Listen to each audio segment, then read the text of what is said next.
ಆತ್ಮೀಯರೇ, ತಮಗೆಲ್ಲರಿಗೂ ನಮಸ್ಕಾರ. ವಿಶ್ವದ ಕೆಲವು ರಾಷ್ಟ್ರಗಳಂತೆ ನಮ್ಮ ಭಾರತವು ಕೂಡ ಕರ್ಮ, ಪಾಪ ಹಾಗೂ ಪುಣ್ಯಗಳ ಬಗ್ಗೆ ನಂಬಿಕೆಯನ್ನು ಹೊಂದಿರುವಂಥ ರಾಷ್ಟ್ರವಾಗಿದೆ. ಈ ಕರ್ಮ, ಪಾಪ ಹಾಗೂ ಪುಣ್ಯಗಳ ಬಗ್ಗೆ ನಮಗೆ ಒಂದಿಷ್ಟು ಭಯ ಹಾಗೂ ಅವುಗಳ ಬಗ್ಗೆ ತಿಳಿದುಕೊಳ್ಳಬೇಕು ಅನ್ನೋ ಕುತೂಹಲ ಅಂಶವು ಕೂಡ ನಮ್ಮಲ್ಲಿ ಅಡಗಿರುವಂಥದ್ದು.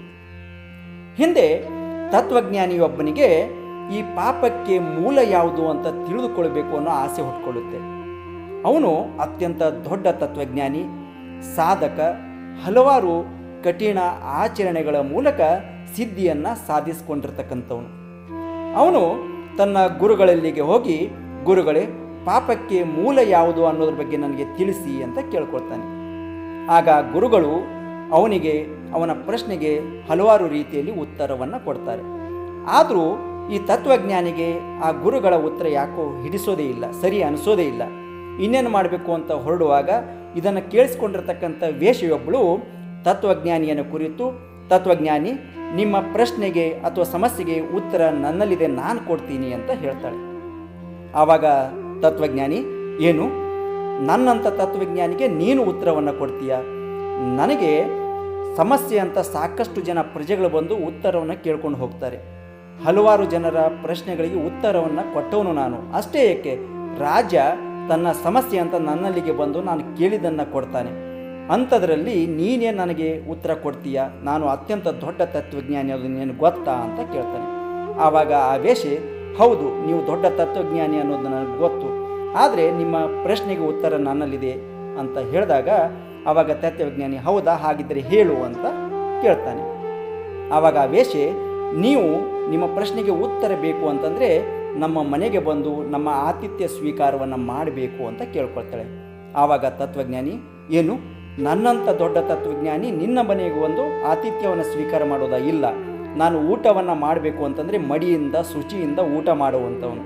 ಅಂಥದ್ರಲ್ಲಿ ನಿನ್ನ ಮನೆಗೆ ಬಂದು ನಾನು ಊಟ ಮಾಡಲಿಕ್ಕೆ ಸಾಧ್ಯ ಇಲ್ಲ ಅಂತ ಹೇಳ್ತಾನೆ. ಆವಾಗ ಆ ವೇಷೆ, ನಮ್ಮ ಮನೆಯಲ್ಲಿ ಒಂದು ಪದ್ಧತಿ ಇದೆ, ನಮ್ಮ ಮನೆಗೆ ಊಟಕ್ಕೆ ಬಂದವರಿಗೆ ನಾವು ಚಿನ್ನದ ತಟ್ಟೆಯಲ್ಲಿ ಊಟಕ್ಕೆ ಕೊಡ್ತೀವಿ ಅಂತ ಹೇಳ್ತಾಳೆ.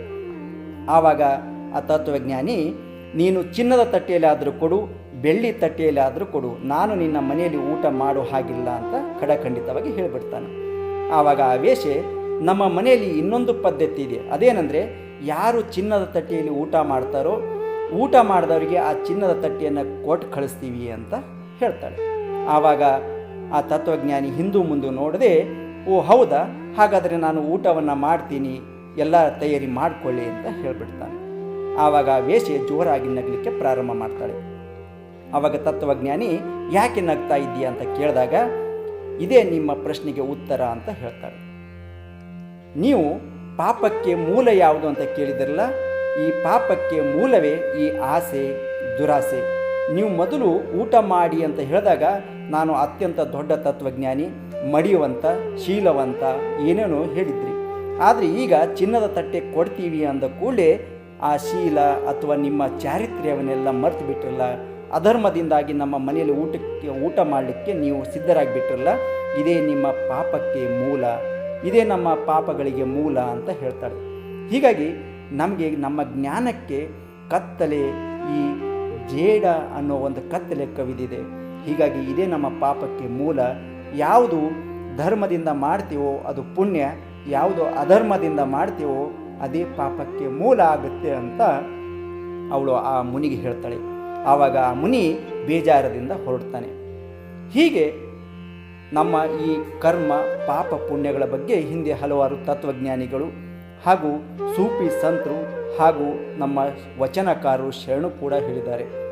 ಸತ್ಯ ನುಡಿಯುವುದೇ ದೇವಲೋಕ, ಮಿಥ್ಯ ನುಡಿಯುವುದೇ ಮರ್ತ್ಯಲೋಕ ಅಂತ. ಅಂದರೆ ಯಾವುದು ಧರ್ಮದ ಪ್ರಕಾರವಾಗಿ ಸತ್ಯ, ಶಾಂತಿ, ಸಹನೆಯಿಂದ ನಾವು ಹೇಳ್ತೀವೋ ಅದು ನಮಗೆ ಸ್ವರ್ಗಕ್ಕೆ ದಾರಿಯನ್ನು ಮಾಡಿಕೊಡುತ್ತೆ.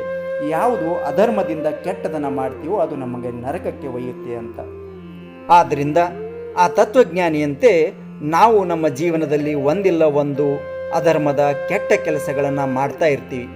ದಯಮಾಡಿ ಆ ತತ್ವಜ್ಞಾನಿಯಂತೆ ವರ್ತನೆ ಮಾಡೋದು ಅಥವಾ ಕೆಟ್ಟ ಕೆಲಸಗಳನ್ನು ಮಾಡೋದು ನಿಲ್ಲಿಸಿಬಿಡೋಣ.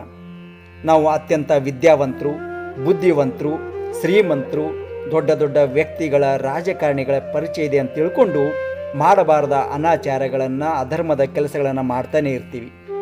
ಯಾವಾಗಲೂ ನಗ್ನಗ್ತಾ ಇರಬೇಕು, ನರಕದ ಕಡೆ ನನ್ನ ಪಯಣ ಆಗಬಾರ್ದು, ಆರೋಗ್ಯವಾಗಿರಬೇಕು ಅಂತ ಬಯಸುವ ನಾವೆಲ್ಲ ಅದು ಯಾಕೋ ಗೊತ್ತಿಲ್ಲ ಅಧರ್ಮದ ಕೆಟ್ಟ ಕೆಲಸಗಳನ್ನೇ ಮಾಡ್ತಾನೆ ಇರ್ತೀವಿ. ಹೀಗಾಗಿ ಯಾವಾಗಲೂ ನಗ್ತಾ ಇರಬೇಕು. ಸ್ವರ್ಗದ ಕಡೆ ನಿಮ್ಮ ಪಯಣ ಆಗಬೇಕು ಅಂದರೆ ಒಳ್ಳೆಯ ಕೆಲಸಗಳನ್ನೇ ಮಾಡ್ತಾ ಹೋಗೋಣ. ಈ ವಿಡಿಯೋ ನಿಮಗೆ ಇಷ್ಟ ಆದರೆ ದಯಮಾಡಿ ಲೈಕ್ ಮಾಡಿ, ಸಬ್ಸ್ಕ್ರೈಬ್ ಮಾಡಿ, ಕಮೆಂಟ್ ಮಾಡಿ. ಮುಂದಿನ ವಿಡಿಯೋದಲ್ಲಿ ಮತ್ತೆ ಬೇರೆ ವಿಷಯದೊಂದಿಗೆ ಭೇಟಿಯಾಗೋಣ. ತಮ್ಮೆಲ್ಲರಿಗೂ ನಮಸ್ಕಾರ.